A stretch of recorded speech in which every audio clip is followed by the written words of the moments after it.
Hey lovies, thank you so much for tuning back into my channel. And for those of you that are new here, welcome. For those of you that's been rocking with me for a very long time, I appreciate you.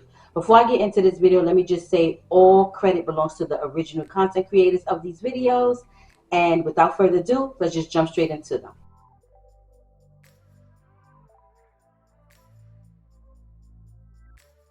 Well, a new report out says 10 popular brands of braiding hair have cancer-causing agents in them. Now, the findings are particularly alarming within the African-American community, where research has been limited in these hair add-ons. As WBZ's Laura Hafley shows us, the researchers have some idea on how you can lessen your risk. I've been getting my hair done since I was 5 years old. For Miss Andrea Swain, a trip to Salon Monet on Newberry Street is more than a place for a new style. It's a cultural tradition. According to Consumer Reports, synthetic hair products, widely used especially among women of African descent, are linked to cancer. A study tested 10 popular brands. The results? Carcinogens were found in 100% of samples. Lead was present in 9 out of 10. Volatile organic compounds were detected in all products. Our latest investigation found carcinogens in all 10 products of artificial braiding hair that we tested. Beauty products such as synthetic braiding hair are largely unregulated, and some ingredients are not required to be listed on the package. This puts the health of people who wear synthetic braiding hair and the braiders who install them at risk. If you wear synthetic braids, one tip to decrease your overall exposure is to take breaks between installs. Braids are often worn for many weeks, and prolonged repeated exposure increases your risk. I know you are lying, so you know I had to come to my local beauty supply store and see what the hell is going on with these synthetic braiding hairs. Did y'all hear? These brands have been tested and have been proven to have carcinogens in them, and this is what we're putting in our hair, ladies. Now, I wasn't able to find most of these brands, but I did find this one. It's Expression Pre-Stretch Braiding Hair. This is the hair that all the girlies use for the feed-in, for the knotless. And even myself, I have used this on my daughter, and I am just like appalled, and I am floored. 10 popular synthetic braiding hair products were tested. The results are troubling. Every sample contained carcinogens, chemicals that may cause cancer. 3 of the samples tested positive for benzene, a carcinogen that is highly regulated and discouraged for use in laboratories because of the potential to cause cancer. James Rogers, who led CR's synthetic hair testing, says testing found lead in 90% of the products. There is no safe levels of lead. Our risk assessments and exposure models indicate that for users of these 9 products, they could be exposed to concerning levels of lead over time. The risks don't stop there. When the hair is dipped in hot water during installation, a standard practice, it releases volatile organic compounds, or VOCs, that can irritate eyes, throat, and lungs. Y'all, they said braiding hair has carcinogens in it. I think that's what you call it. It has something in it that is causing us black women to get sick. Join my live so we can talk about it together, okay? Okay, see you soon. Whew. Okay, y'all. So there you have it. This is very disheartening. It really, really is disheartening. And I say it's disheartening because I am an avid user of braiding hair, of synthetic hair, of connecting line hair. I put protective styles in my hair all the time. My protective style of choice is crochet braids. So I don't know where it falls in all of this, but I'm pretty sure it falls in there somewhere because you have to use the connecting line hair and the synthetic hair to actually make the crochet hair, to make the braids, the locks, the boho braids, whatever it is, for it to even be crochet hair, right? And I also use the connector line hair and the synthetic hair on my 2 daughters' hair. As we speak, well, actually last night, they both had box braids in their hair. I did some big jumbo box braids on their hair about 3 to 4 weeks ago, and about 30 braids, not too much. And last night when I was showing my daughter one of the videos, my 9-year-old, I have a 9-year-old and a 4-year-old. When I was showing the 9-year-old the video, she was like, oh my God, so these braids is making people sick? And I said, yeah, well, they're saying like the chemicals that's actually in them is what's potentially, can potentially make people sick. So she's like, so they're going to get cancer? Like, so if you take this braids out of my hair right now and you pull it, my hair's going to come out with it or whatever? And I was like, no, your hair's not going to come out with it, but we don't know what it can do to your hair, in the long run, right? So she's like, I just want to take it out. I just want to take it out. So last night I went ahead and I took her hair out. Of course, it was quick because, like I said, she only had 30 braids in her hair. My 4-year-old, I took her braids out this morning. Now, I personally, for me, knowing all that I know now with this potentially causing people to have cancer, for me personally, hands off. Okay, I'm going to step away from using it.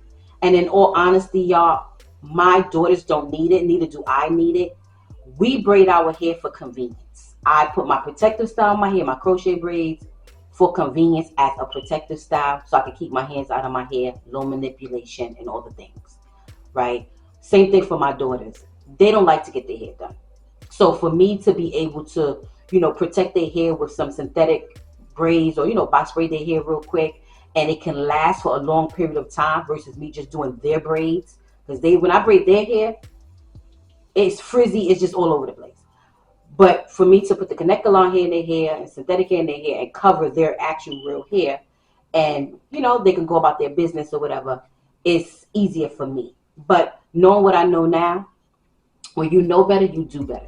If I had not heard about this, if I had not seen it, then it's no fault of my own, right? But it's something that I think we all should take heed to, especially those of us that braid our hair and that actually use the connector hair. Now, of course, there's human hair out there on the market, which is very expensive.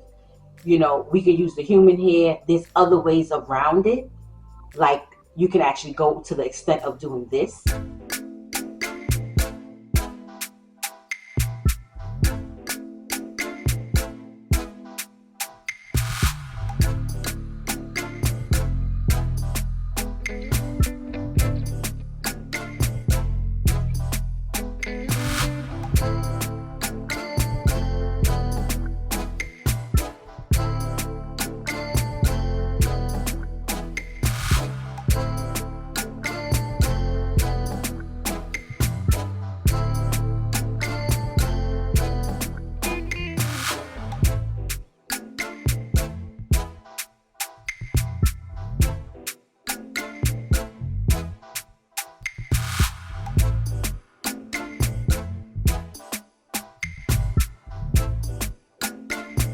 So you can go to the extent of doing what you just saw in this video with washing the hair and, prepping it before you braid it and all of those things. Or there are brands out there that you can actually use that wasn't tested, that they didn't have, that they didn't find the lead in and the VOC and the carcinogens in, right? So you can go to the extent of doing your research and just see what happens down the line. Maybe more research will come out, maybe more studies, more findings will come out, and then you can make an informed decision on what you want to do. But this is really, really bad, especially for the people who braid hair, because they said not only are the customers, the people that's actually braiding their hair, getting their hair braided, it could potentially cause them to have cancer, but the person that's actually braiding your hair, it can cause them to have cancer as well, because they're coming in contact with the hair.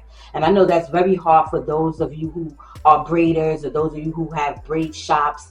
You could potentially lose money somewhere down the line. People might just stop getting their hair braided altogether. And what does that do for the hair braiding shops? And the braiders, I would think, would be more susceptible to the high risk, to the risk of this, because they're handling hair all day from morning to night, braiding multiple people's hair, handling the hair. So they're more at risk than anything, than anything else. And I guess if they want, they can go to the extent of washing the hair and doing all of that. But that probably would be a lot of work moving forward, So this is just, is something. Now, one of the videos also, they were saying that once you heat up the hair, like a lot of times we get our hair braided and then we dip the ends to make them straight, or we go ahead and we curl the ends and we dip it in hot water. It's the hot boiling water that actually activates the chemicals. It releases the chemicals causing you to have irritated eyes, throat issue, lung issues because of the fumes and stuff from the hair in the air. So all of that is like, I don't know, y'all. Y'all let me know what y'all think. Do y'all know anybody that got cancer from, braiding their hair? Is this something new to you? Did you hear anything about this through any of the, TikTok videos prior to this video? Are you planning on still braiding your hair? Are you planning on still going to get your hair done? They did say that if you do get your hair braided, you want to not braid your hair consistently. So you might want to braid your hair 1 month, keep it in for a month. Don't keep it in for 5-6 months. Keep it in for a month, maybe give your hair a break for a month, then braid your hair again for a month, on and off, on and off, on and off, if you decide to continue braiding your hair. Don't get it braided too often, and don't keep your braids in too long. And that could possibly help you. There's some safer ways out there, some safer options out there for you if you decide to do that. But for me, I'm gonna, step back away from it for a while. Just enjoy my hair, which I always do. I just like to put protective styles in my hair. I right now have my hair in mini twists, my little pom-pom up here. Have my hair in mini braids. My daughter, like I said, I took her hair out last night and I put her hair in a high puff, and she went to school like that. When she comes home, I'm gonna prep her hair for wash day. My 4-year-old, I took her hair out this morning. I'm gonna prep her hair for wash day too. And then moving forward, I'll just, braid their hair and leave it like that. So y'all let me know what y'all think about this. It's crazy. It really is. It's like us African American women and African women, because they braid their hair too, and they are more known to be, hair braiders. It's sad because it's like, first it was the relaxers, then it was the dyes, now it's the hair braid, the Connect-A-Lawn hair. And Connect-A-Lawn hair been out for years. I've been braiding my hair for years. And that's not to say that it didn't have these things in it before, because it probably did. It's just that now light is being shined upon it. So, and they're doing studies and stuff like that. I feel personally that better late than never. Okay, better late than never. And we got the information now. It's up to us to decide what we want to do with the information. That's it. What do we want to do with the information? Either you take heed or you don't take heed. It's up to you. But the information is out there, and it's up to us to do our research. It's up to us to do our own studies and our own, things like that to make an informed decision for ourselves. So that's it. Y'all get down in the comment section. Y'all let me know what y'all think. Like I said, let me know, are you an avid braider of, synthetic hair? Do you braid hair? Do you have your braiding shop? What are you going to do moving forward? And let me know in the comment section, okay? Thank you so much for watching. That's my opinion. That's my take on it. I love you with the love of Christ.